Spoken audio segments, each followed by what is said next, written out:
میں کراچی شہر میں پیدا ہوا ہوں. میں نے بہت ٹائم دیکھا ہے کراچی شہر میں, اور آپ لوگ سب بھی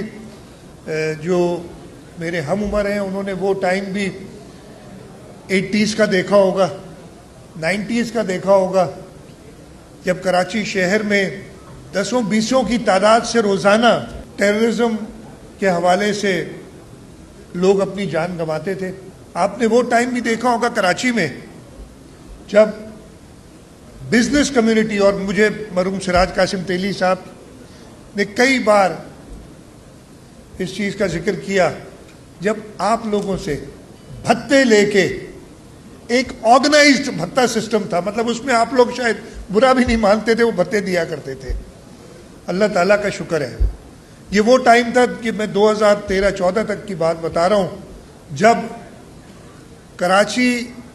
دنیا کا چھٹا سب سے ڈینجرس سٹی تھا. اللہ تعالیٰ کا شکر ہے اس وقت میں یہ نہیں کہہ رہا کہ امن و امان ہے, میں جو بات کہتا ہوں نا تو وہ پھر ایک دم میڈیا والے اس کو اٹھا لیتے, لیکن کیا ہے کہ ہماری میموریز بہت شارٹ ہوتی ہیں, ہم بھول جاتے ہیں. وہ زمانہ بھی تھا جب آپ کو پروٹیکشن کے لیے وہ بھتہ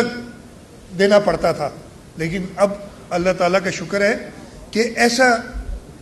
کچھ نہیں ہے.